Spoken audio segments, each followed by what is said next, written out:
चलिए सिंधु घाटी सभ्यता में फिर चलते हैं। आज हम बात करेंगे इसकी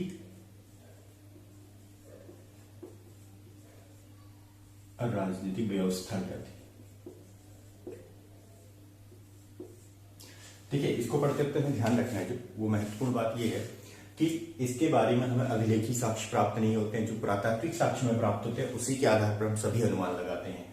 तो राजनीतिक व्यवस्था की बात करें तो हमें ऐसा क्यों लगता है कि यहां पर कोई राजनीतिक व्यवस्था थी। पहली बात, जो वहां की नगरों की बनावट है, ठीक है, जो नगरों में एक रूपता है, इसकी बात करें। दूसरी बात, जो बाट माप प्रणाली है,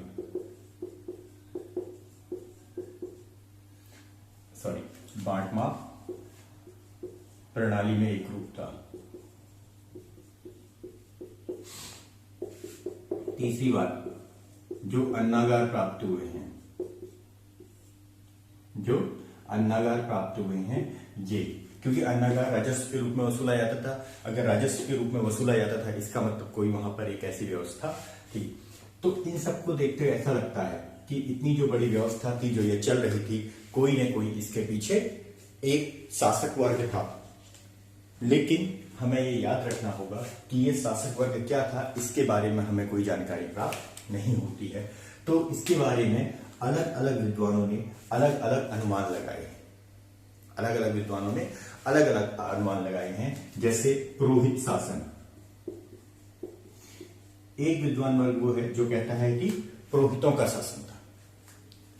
ठीक है, इसमें प्रमुख नाम है ए.एल. बासम।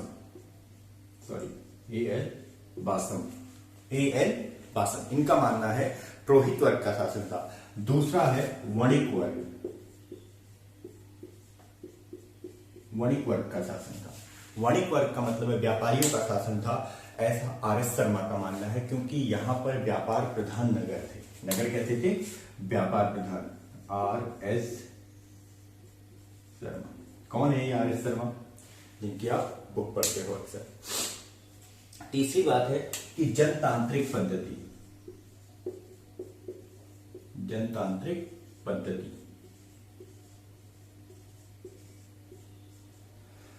अब ये जनतांत्रिक पद्धति, क्योंकि यहां पर विकेंद्रीकृत शासन प्रणाली मानी जाती है।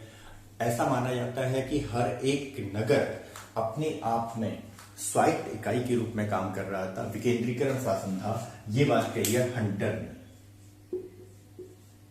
हंटर महोदय ने के लिए। ठीक है, इसी प्रकार से कहा गया है कि मध्यम वर्गीय जनतंत्र,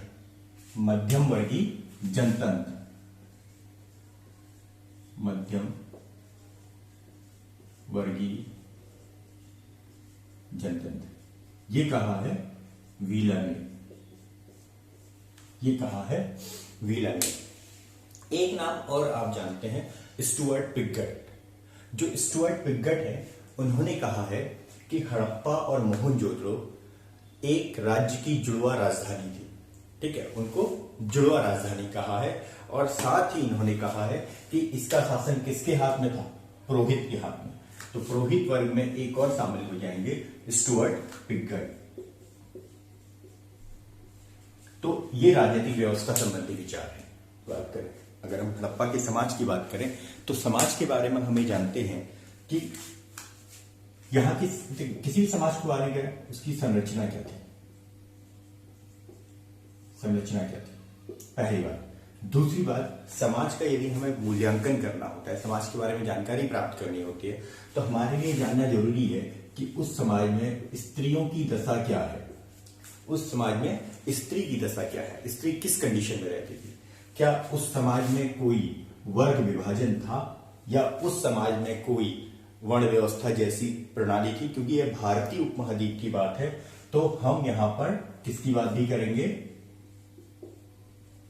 वर्ण व्यवस्था जैसी कोई चीज थी क्या? ठीक, क्या कोई वर्ग विभाजन था? क्या कोई? ठीक, इस प्रकार की कुछ चीजें हम देखेंगे। इसके अलावा दास प्रथा की बात करेंगे हम। क्या यहां दास प्रथा थी? इन पॉइंट्स को हम टेस्ट करेंगे। सबसे पहले संरचना की बात करते हैं। जो ये समाज है, ठीक है, समाज नगरीय संरचना थी। अब जैसे ही नगरीय संरचना होगी तो समाज में विविधीकरण होगा। विविधीकरण का क्या मतलब है? अलग अलग प्रकार के लोग एक जगह पर रहेंगे। जैसे आप किसी भी शहर में जाते हैं तो विभिन्न धर्म जाति के लोग रहते हैं, अलग अलग व्यवसाय करने वाले लोग रहते हैं। वैसे ही जो नगरीय संरचना होती है वो विविधीकृत होती है। जब विविधीकृत होगी तो इसका मतलब यहां पर वर्ण व्यवस्था की बात तो हम नकार देंगे, लेकिन वर्ग विभाजन ये होगा। क्यों? क्योंकि हमें हड़प्पा से छोटे आवास मिले हैं, हमें ऐसे स्थल से श्रमिक आवास प्राप्त हुए हैं, श्रमिक आवास प्राप्त हुए हैं, श्रमिक आवास प्राप्त। वहीं ऐसे घर भी मिले हैं जहां घर में कुआं है, 3-4 कमरे हैं, ठीक है। उसके अलावा सामान्य आवास भी मिले हैं। तो इससे क्या शो होता है? इससे शो होता है कि वहां पर वर्ग विभाजन था, अलग अलग वर्ग के लोग थे, यानी सामाजिक संरचना में जो था एक विभेद था, ठीक है। वर्ग विभाजन की बात एक और होती है, जो जब मैंने दुर्ग टीले की बात की थी तो दुर्ग टीले में जो आवागमन था, वो नियंत्रित था। आवागमन नियंत्रित था। अब आवागमन नियंत्रित होने का क्या मतलब है? अगर आवागमन नियंत्रित है तो इसका मतलब वो वर्ग क्या है? विशिष्ट वर्ग है। जैसे विधायक जी के घर आप ऐसे ही नहीं जा सकते हैं, ठीक है। आवागमन नियंत्रित था, इसका मतलब ये विशेष वर्ग था। कौन था? विशेष वर्ग। क्लियर? वर्ण व्यवस्था का हमें वहां से कोई साक्ष्य नहीं मिलता है। क्लियर? यद्यपि समाज में विभाजन देखने को मिलता है, समाज में वहां पर हमें विभाजन देखने को मिलता है। एक पुरोहित वर्ग जैसा कोई वर्ग रहा होगा जो कर्मकांड करता रहा होगा, व्यापारी वर्ग रहा होगा, ठीक है, और एक सामान्य जन रहे होंगे जो शिल्पकार टाइप के, या फिर ऐसे ही मजदूर, श्रमिक, सफाई वर्ग रहा होगा। तो ये सारी चीजें वर्ण व्यवस्था में, लेकिन वर्ण व्यवस्था ये नहीं थी, वर्ण व्यवस्था नहीं थी। स्त्रियों की दशा अपेक्षाकृत अच्छी थी। क्यों अच्छी थी? क्योंकि यहां पर हमें स्त्रियों की मूर्तियां ज्यादा मिलती हैं, और मूर्तियां किसकी बनी है? टेराकोटा, मिट्टी, मृण मूर्तियां बोलते हैं इन्हें, ठीक है। जो फिंगरिंग्स मिली है लेडीज की, जो लेडी फिंगरिंग्स मिली है उसमें क्या है? अपेक्षाकृत इनकी अच्छी लगती है, क्योंकि जो सबसे ज्यादा मृण मूर्तियां मिली हैं इनमें सबसे ज्यादा पशु पक्षियों की है, फिर उसके बाद मानव में सबसे ज्यादा स्त्री। क्लियर? इस आधार पर यह अनुमान लगाया जाता है कि ये मातृ सत्तात्मक समाज रहा होगा। अब मातृ सत्तात्मक समाज किसे कहते हैं? मातृ सत्तात्मक समाज का अर्थ वो होता है कि जहां पर जो वंश चलता है वो माता के कुल से चलता है। जैसे ये कोई औरत है और ये एक आदमी है, इन दोनों की शादी हुई, ठीक है। मैरिज के बाद ये आदमी यहां रहने आ जाएगा, ठीक है। फिर इसके भी एक बेटी हुई और एक बेटा हुआ। अब इस बेटे की शादी जिससे होगी ये चला जाएगा, और इस डॉटर के यहां रहने इसका दूल्हा आएगा। तो यहां पर जो बनेगा ये मातृसम इससे चलेगा, ऐसे ये हायरार्की है, इस प्रकार से चलेगा, ये पदानुक्रम ऐसे चलेगा इसमें, ठीक है। उत्तराधिकार सक्सेशन ऐसे चलेगा, माता के उससे चलेगा। तो ये मातृ सत्तात्मक समाज माना जाता है। वर्ग विभाजन है नहीं, हमने कह दिया। दास प्रथा, यहां पर दास प्रथा का अनुमान लगाया जाता है। उसका आधार भी क्या है? श्रमिक बस्तियां। ऐसा माना जाता है कि जो शासक वर्ग था वो अपने काम के लिए दासों का प्रयोग करता था, और जो श्रमिक बस्तियां मिली है हड़प्पा से, जो श्रमिक बस्तियां मिली है उनके आधार पर इसे दास प्रथा का आधार माना जाता है। विशिष्ट वर्ग ये हो गया इसका समाज। समाज में एक दो चीजें और हैं कि इसमें अलग अलग नस्ल के लोग रहते थे। तो अलग अलग नस्ल के लोग रहते थे, वो कौन कौन थे? किस किस वर्ग, किस किस नस्ल के लोग यहां प्राप्त हुए? क्योंकि जैसे कुछ लोगों का मानना है कि सिंधु घाटी सभ्यता का उदय में आर्यों के द्वारा हुआ, कुछ का मानना है द्रविड़ के द्वारा हुआ। लेकिन जब यहां पर हम नस्ल को चेक करते हैं, नस्ल की बात करते हैं, तो किस नस्ल के लोग प्राप्त होते हैं, हम इसकी बात करते हैं। भूमध्य सागरीय, ये सर्वाधिक है।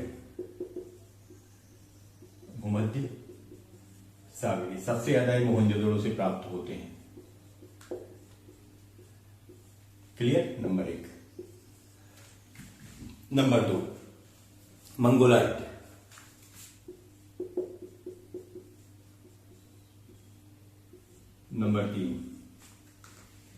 नंबर 3 में है अल्पाइन,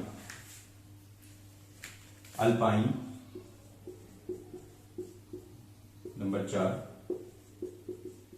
प्रोटो ऑस्ट्रोलॉइड,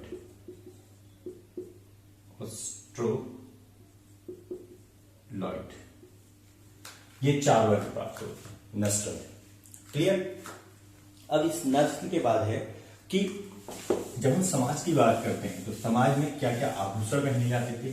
ठीक है, आभूषणों की बात करें तो जो आभूषण होते थे, प्रसाधन की बात कर रहे हैं हम, आभूषण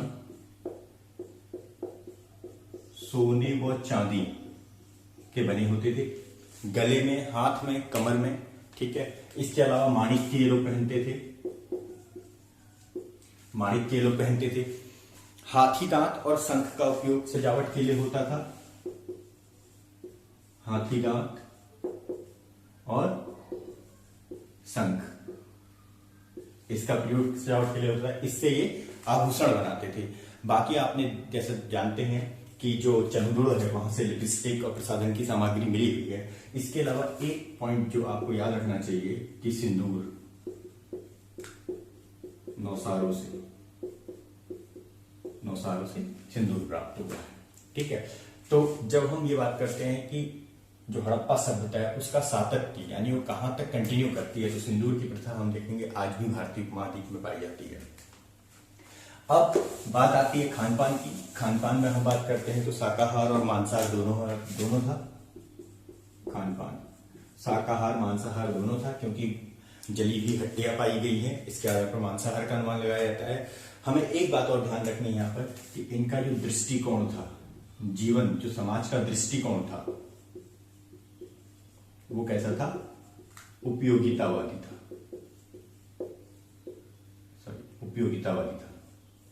मतलब समाज वही कार्य करता था जो आवश्यक हो, अनावश्यक दिखावे के काम ये समाज नहीं करता था।